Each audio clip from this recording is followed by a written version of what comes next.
सध्या आदित्य ठाकरे पत्रकार परिषद घेत आहेत। सगळ्यांचं परत एकदा मातोश्रीत मी स्वागत करत आहे।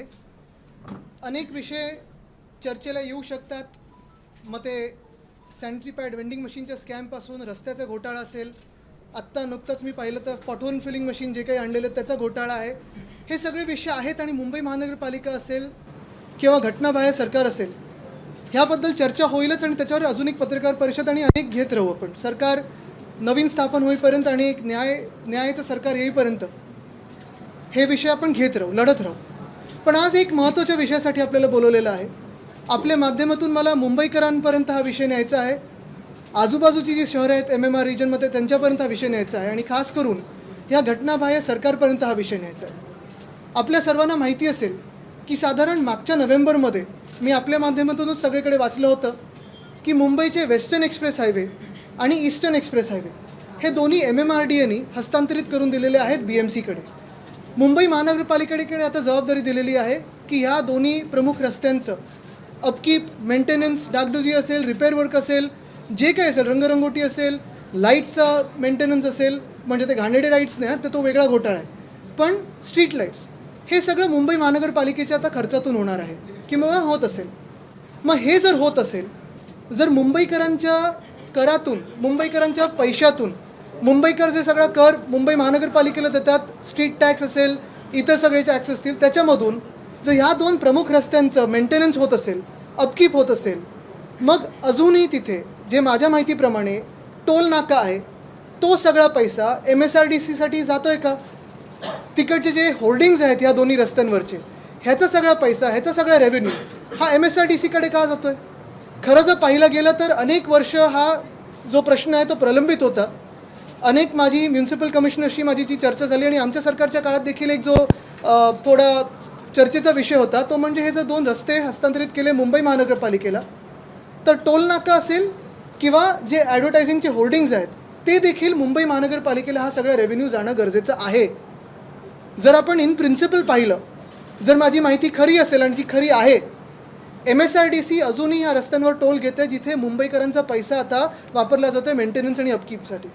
मग मुंबईकरांवर डबल जबाबदारी कशासाठी? मुंबईकरांवर दुप्पट कर कशासाठी? मुंबईकरांचं जर आपण पाहिलं तर कदाचित देशामध्ये सगळ्यात जास्ती कर हा मुंबईकर देत असतो, केंद्रात असेल, राज्यात असेल, एवढं सगळं जर आपण पाहिलं तर मुंबईला पिळून काढलेलं आहे। खरं तर रस्त्यांची परिस्थिती आणि मुंबईत जर BSTची आत्ता परिस्थिती पाहिली तर एकदमच बेकार झालेली आहे। मुंबई गोवा जो हायवे आहे, मी काल परवाकडे पण विषय घेतला की रायगडचा पालकमंत्री कोण होणार ह्याच्यावरनं खूप भांडणं चालली आहेत, प्रार्थना चालल्या आहेत, पूजा चालल्या आहेत, सगळे जे काही चालू असेल, पण गेले 7 की 8 वर्ष जी NHA आहे, मला वाटतं 1,500-2 हजार किलोमीटर एका दिवसात किंवा एका तासात रस्ते बनवत असेल, मुंबई गोवा हायवे पूर्ण करू शकलेली नाही। तसंच मुंबई नाशिक हायवे जर आपण पाहाल तर तेवढाच खराब झालेला आहे, तेवढाच बेकार झालेला आहे, मोठे मोठे खड्डे पडलेले आहेत, चंद्रासारखं दिसायला लागलेलं आहे, पण तिथे देखील दुरुस्ती नाही। आणि तिसरी गोष्ट जर आपण पाहिली तर BSTचे पण जर आपण पाहत असेल हाल जे झालेले आहेत, खरं म्हटलं तर कुठे ना कुठेतरी घटनाबाह्य मुख्यमंत्र्यांनी ह्याच्यात लक्ष देणं गरजेचं होतं, बैठका घेणं गरजेचं होतं, प्रश्न सोडवायचा कसा, ह्याच्यातून मार्ग काढायचा कसा ह्याच्यावर विचार करणं गरजेचं होतं। पण दिल्लीश्वराच्या वाऱ्या चालू आहेत म्हणून त्यांना काही वेळ नसेल। पण आजचा जो मुख्य विषय आहे हा या दोन महत्त्वाच्या रस्त्यांचा आहे, वेस्टर्न एक्सप्रेस हायवे आणि ईस्टर्न एक्सप्रेस हायवे। आणि म्हणून मी कालच पत्र लिहिलेलं आहे, ईमेलद्वारे पाठवले मुंबई महानगरपालिकेला आणि आज जे प्रशासक आहेत त्यांना पत्र लिहिलेलं आहे। त्याच्यात 2 महत्त्वाच्या मागण्या आहेत। पहिली गोष्ट म्हणजे ह्या रस्त्यांच्या अपकीपसाठी जे आम्ही कर भरतोय मुंबईकर म्हणून, ते जर मान्य असेल तर टोल नाका हा त्वरित रद्द व्हावा। त्यांनी घटनाबाह्य सरकारशी, खोके सरकारशी बोलून जे कोणी कॉन्ट्रॅक्टर्स असतील, कॉन्ट्रॅक्टर मित्र असतील या खोके सरकारचे, त्यांच्याशी वन टाईम सेटलमेंट करावा, पण मुंबई महानगरपालिकेचा पैसा न देता। कालच्या RTIमध्ये जर आपण पाहिलं असेल तर ती RTI जगासमोर आली, आपल्यासमोर देखील आली। MSRDCला 2,000 कोटी दिलेत मुंबई महानगरपालिकेने। का दिले आहेत, कशासाठी दिलेत अजून कुठेही स्पष्ट झालं नाही आहे। पण असं सगळं जर असेल प्रकार तर मग वन टाईम सेटलमेंट करून हे टोल बंद व्हावेत, कारण मुंबईकरांना त्रास होतो आणि लाखो लोक जे मुंबईत दररोज काम करायला येतात, नोकऱ्यांवर जायला येतात, त्यांना देखील त्रास होतो। आणि दुसरी गोष्ट मी सांगितलेली आहे, पुन्हा एकदा खोके सरकारला लिहून जे काही होर्डिंग्ज आता तर अजून वाढत चालले, ते LED वगैरे डोळ्याला अनेक लोकांचा त्रास होतो, चालवता येत नाही गाड्या, तरी देखील जे काही होर्डिंग्स हा संपूर्ण रेव्हेन्यू हा मुंबई महानगरपालिकेला आलं पाहिजे. MSRDCचं मुंबईमध्ये त्या रस्त्यांवर काडी मात्र काम नाही, तिथे त्यांनी टोल कलेक्ट करू नये. ह्याच्यावर जर आपले काही प्रश्न असतील तर आपण पुढे विचारू शकतो. कुल कितने की कमाई टोल के जरिए होती है और विज्ञापन के जरिए, तो कोई आंकड़ा आप बता पाए ताकि हम कमाई अभी खोके सरकार की कितने बताइए, क्या अभी उनको ही पता है. लेकिन एक बात साफ है, अगर आप देखें तो मुंबई के जो वेस्टर्न एक्सप्रेस हाईवे है और ईस्टर्न एक्सप्रेस हाईवे, ये दोनों हाईवेज अगर आप देखें तो नवंबर में दे दिए गए हैं BMC को उनके मेंटेनेंस और अपकीप के लिए. अगर ये बात सच है तो BMC में अगर आप सोचें तो हम सारे मुंबईकर काफ़ी सारा टैक्स भरते हैं, शायद देश में नंबर 1 पे मुंबई हो. अगर ये बात सही हो तो फिर आज भी अगर मेंटेनेंस की जिम्मेदारी मुंबई महानगर पालिका की हो तो फिर हम टोल क्यों भर रहे हैं? जो एडवर्टाइज की होर्डिंग्स है, एडवर्टाइजमेंट की होर्डिंग्स है, उसका सारा रेवेन्यू क्यों राज्य सरकार को जा रहा है, क्यों MSRDC को जा रहा है, ये बात तो जाहिर होती है. बिलकुल नाही, ह्याच्यावर आम्ही आंदोलन नाही, काही नाही, कारण हा जनतेचा प्रश्न आहे. जनतेच्या विषयावर आम्ही आंदोलन करत असतो.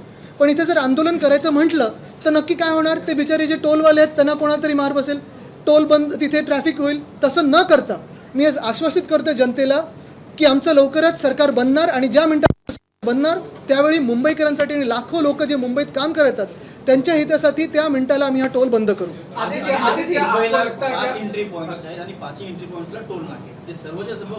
माझी प्रमुख मागणी ह्या 2 हायवेसाठी पहिली आहे. अर्थात बाकीच्या ह्याच्यावर विचार होऊ शकतो, पण आज जर आपण पाहिलं तर हा विषय प्युअरली इकॉनॉमिक आहे.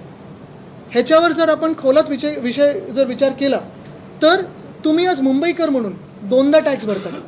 एकदा जो BMCला जो टॅक्स जातो तो आहेच, दुसरा टॅक्स तुम्ही येता जाता टोल जो भरता तो आहे. कशाला हे अन्याय पाहिजे आपल्या मुंबईवर?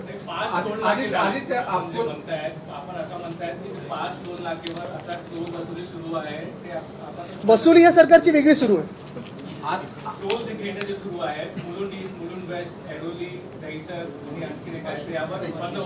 मी सांगितले वेस्टर्न एक्सप्रेस हायवे आणि ईस्टर्न एक्सप्रेस हायवे ह्यावर येण्यासाठी जे टोल वापरले जातात ते बंद झाले पाहिजेत. खरं तर आर्थिक नियोजन पाहिलं तर फरक बघा कसा असतो. मुंबईमध्ये साऊथ बाउंड कोस्टल रोड जो आहे तो मुंबई महानगरपालिका आपण बनवत होतो. 2017 पासून काम सुरू झालं. उद्धव साहेब असतील, आम्ही मुंबई महानगरपालिकेतून जे काम करतोय त्याच्यावर एक सुद्धा टोल नाही आहे, कारण आम्ही FD मध्ये ह्या मुंबई महानगरपालिकेच्या कोस्टल रोडसाठी पैसे बाजूला काढून ठेवलेले. पण जे MSRDC खातं आहे, जे आपल्याला माहिती आहे आता गेले 7 की 8 वर्ष कोणाकडे आहे, त्यांचं आर्थिक नियोजन स्वतःसाठी जे असतं आणि जे 40 लोकांसाठी करून ठेवलं, त्याच कारणामुळे आपल्या मुंबईच्या नॉर्थ बाउंड कोस्टल रोडवर 4 टोल नाके येणार आहेत. हे असं आर्थिक नियोजन असतं. आम्ही जनतेचा विचार करतो, ते खोक्यांचा विचार करतात. आदित्य सीएम लगातार पिछले 2 दिनों से अमित शाह के साथ बिजी हैं. किस तरीके की RTI आती चीजें होती हैं, क्या साकार के जरिए अमित शाह जो महाविकास आघाड़ी के लोग हैं उनको अपनी तरफ आकर्षित करना चाहते हैं, उनको कहीं न कहीं महाराष्ट्र में साकार के जरिए राजनीतिक. मैं आज CM पे बात करने वाला हूँ जो इलीगल है, जो इमोरल है, जो घटना बाह्य है. क्योंकि एक ही बात साफ होती है, अगर उनको राजनीतिक कार्यक्रमों के लिए वक्त है तो फिर मुंबई के BST के लिए क्यों नहीं है, मुंबई गोवा के हाईवे के लिए क्यों नहीं है, मुंबई के टोल नाकों के लिए क्यों नहीं है, मुंबई करों के लिए क्यों नहीं है. अगर आप देखें तो मुंबई में आज भी लगभग 15 वार्ड्स में वार्ड ऑफिसर नहीं है. क्यों नहीं है इनको वक्त CM को? क्योंकि ये घूमने में व्यस्त है.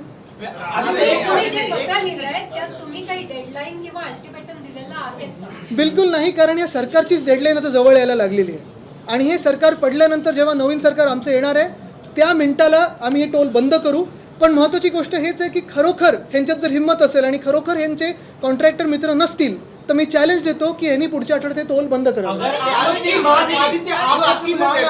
BMC से स्टेट गवर्नमेंट में ट्रांसफर होने क्या वजह लगती है, क्यों अलग से ये जो रेवेन्यू है एडवर्टीजमेंट का, मेंटेनेंस का, वो स्टेट गवर्नमेंट को ट्रांसफर करती है? अभी उनकी जो राजनीतिक लगाव है, आगे जो उनको करना है शायद उसके लिए होगा. लेकिन बात साफ है, किसी के पास भी वो कर जाए लेकिन मुंबईकरों को 2 कर न लगे, ये मेरी मन की इच्छा है. अगर ये टोल नाके बंद अगर नहीं होते हैं तो क्या हमें शिवसेना 90 की स्ट्रीट फाइटर सड़कों पर दिखाई देगी? क्या आपकी इच्छा वैसी है? बिल्कुल नहीं, बिल्कुल नहीं. क्योंकि अगर आप देखें तो आज ये सारे जो विषय है वो जनहित के हैं. अगर आंदोलन करना हो तो जनहित में हम आंदोलन करते आए. लेकिन मैं लोगों को बताना चाहता हूँ, साफ बात करना चाहता हूँ कि आज अगर हम कोई आंदोलन करें टोल नाकों पे तो अगर आप देखें तो नुकसान किसका होगा? जो टोल कलेक्ट करते हैं वहाँ उन बेचारों का होगा जिनका कोई इस सरकार से लेना देना नहीं है. नहीं तो ट्रैफिक जैम होगा, चक्का जैम होगा. लेकिन मुझे लोगों को कोई नुकसान नहीं पहुँचाना है, कोई इनकन्वीनियंस नहीं करना है, मुझे यही बात करनी है। साफ बात कहता हूँ कि अगर हिम्मत हो तो ये सरकार में और कॉन्ट्रैक्टर दोस्तों के खिलाफ जाने की हिम्मत हो तो टोल बंद करें, नहीं तो हमारी जब सरकार बनने ही वाली है, अगली सरकार हमारी है, तब हम ये कार्रवाई करेंगे। राहुल गांधी की सदस्यता को बहाल कर दिया गया है राज्य में और देश में भी। राहुल गांधी सर बताइए आपका क्या कहना है? राहुल मला वाटतं एक विश्लेषण तुम्ही पण करा। आता दोनदा प्रेस कॉन्फरन्स माझ्या ठरल्या होत्या, त्या दिवशी विधान भवनात येणार होतो पोडियमवर बोलायला, आणि आज, आणि दोन्ही वेळा राहुलजींना दिलासा मिळालाय, तर हे तुम्ही त्यांना आता सांगा। नाही, पण एक गोष्ट महत्त्वाची आहे की आज जे राहुलजींना दिलासा मिळालेला आहे, मला वाटत नाही हे काही सेक्रेटरीएट वगैरे दिलासा दिलेला आहे, हे जे झालं आहे ते योग्य आहे, न्याय पद्धतीने झालेलं आहे। सुप्रीम कोर्टाने त्यांना दिलासा दिला आणि म्हणून लोकसभेला त्यांना द्यावा लागला। वायनाड असेल किंवा एखादा कुठचाही मतदारसंघ असेल, असा अन्याय करून तुम्ही त्यांचा लोकप्रतिनिधी खेचून घेऊ शकत नाही। खरं जर पाहिलं गेलं तर ज्यांनी गद्दारी केले त्यांनी राजीनामा देऊन निवडणुकीला सामोरे जायला पाहिजे, पण हुकुमशाहीचं राज्य आहे म्हणून हे सगळं चाललं। कंत्राटी कर्मचारी आहेत, त्यांचा संप दीड आठवडा झाला सुरू आहे, मुंबईकरांना त्रास होतो, तोडगा निघत नाही। आपण पाहत असाल की BST साठी कुठेही, मला तरी वाटत नाही अजून मुख्यमंत्र्यांनी एक साधं ट्विट किंवा बैठकीचं काही जग जाहीर केलं असेल। अंतर्गत बैठका झाल्या असतील की नाही मला माहीत नाही, पण खरं असे विषय आपण पाहत असाल, जेव्हा आम्ही 25 वर्ष BMC मध्ये होतो, 2.5 वर्ष राज्य सरकारमध्ये होतो, BMC कडे जास्ती लक्ष होतं। खरं आज BST दिन आहे, बेस्ट स्थापना दिवस आहे 7 ऑगस्ट, म्हणजे 2 वर्षापूर्वी आपल्याला आठवत असेल माहीमला बस डेपोचं एक नवीन उद्घाटन झालेलं, इलेक्ट्रिक बसेस आणलेल्या, 3337 बसेसचं जे ठेवायचं आम्हाला कंपल्सरी होतं ते देखील आम्ही पाळत होतो। आता बघा BSTची हालत काय होते। राहुल गांधी का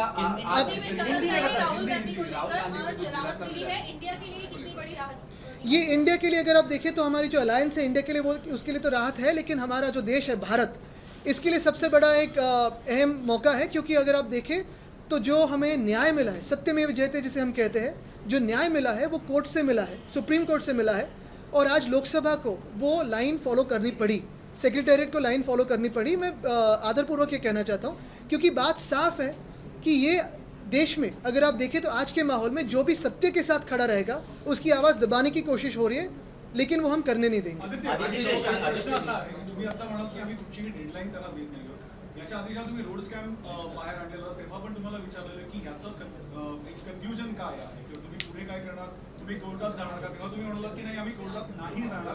मग एक्झॅक्टली तुम्ही जे विषय हातात घेताय हे लॉजिकल कन्फ्युजन, याचं काय लॉजिकल? तुम्हाला सांगतो, लॉजिकल एंड हेच आहे की ह्या सरकारची डेडलाईन आता जवळ यायला लागलेली आहे।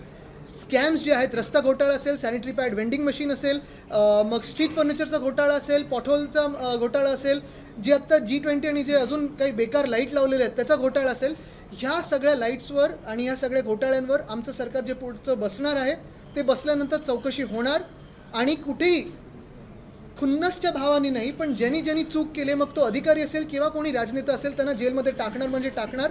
आज हे त्या अधिकाऱ्यांनी लिहून घ्यावं। पण हा जो टोलचा जो विषय आहे, परत मी सांगतो, सगळीकडे जी एक टेप वाजत असते की आता जनतेचं सरकार आहे, जनतेचं सरकार आहे, खरोखर कॉन्ट्रॅक्टरचं सरकार नसेल आणि जनतेचं सरकार असेल तर मी आज चॅलेंज देतोय की हे टोल नाके बंद करून दाखवा। आज बागेश्वर एक पाहुणा आला होता, आशिष शेलारांनी त्याच्यावरती टीका केली आहे।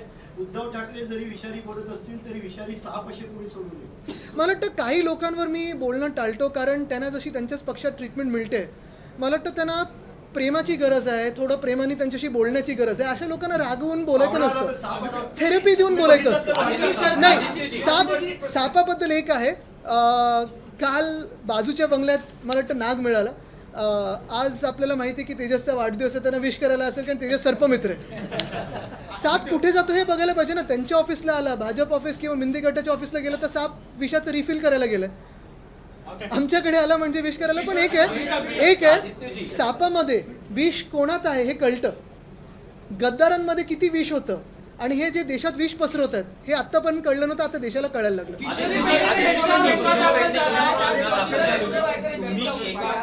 घोटाळे बाहेर काढतात, त्याच वेळेस तुमच्या पक्षातल्या किशोर पेडणेकरांवर गुन्हा दाखल होतोय, रवींद्र वायकरांची चौकशी होते। मला वाटतं मी जसं सांगितलं ना की सत्यमेव जयतेसोबत जो उभा राहिला आणि सत्तामेव जयतेसोबत उभा नाही राहणार। सगळ्यांना सतवलं जातंय, सगळ्यांना हैराण केलं जातंय, थोड्या काळाचा हा प्रश्न आहे। एक पाहाल आपण तर एका बाजूला जे काही आता मिंदे भाजप सरकार बनलेलं आहे त्याच्यात सगळेच्या सगळे A to Z ज्यांच्यावर आरोप झालेत ते तिथे टुपुक टुपुक कडून उडी मारून गेलेले आहेत. ह्या बाजूला आमच्यासोबत जे आहेत ते सगळे प्रामाणिकपणे आम्ही लढत आहोत, सत्यासाठी लढत आहोत, देशासाठी लढत आहोत.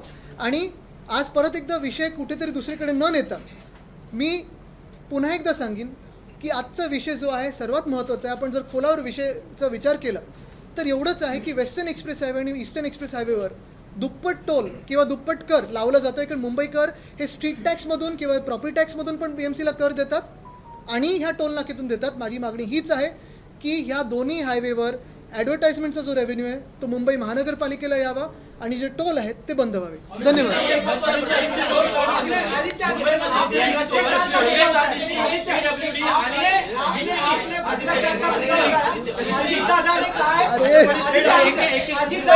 ठीक आहे, मी धन्यवाद परत घेतो, 2 उत्तरं देतो. मुंबई शहरामध्ये BMC सोबत MSRDC, PWD आणि BPD यांचे आणि MMRD यांचे देखील रस्ते आहेत. त्या रस्त्याचं जर काय तिकडे नाही, पहिले जसं मी सांगितलं ना, BPTला टोल नाही अजूनही.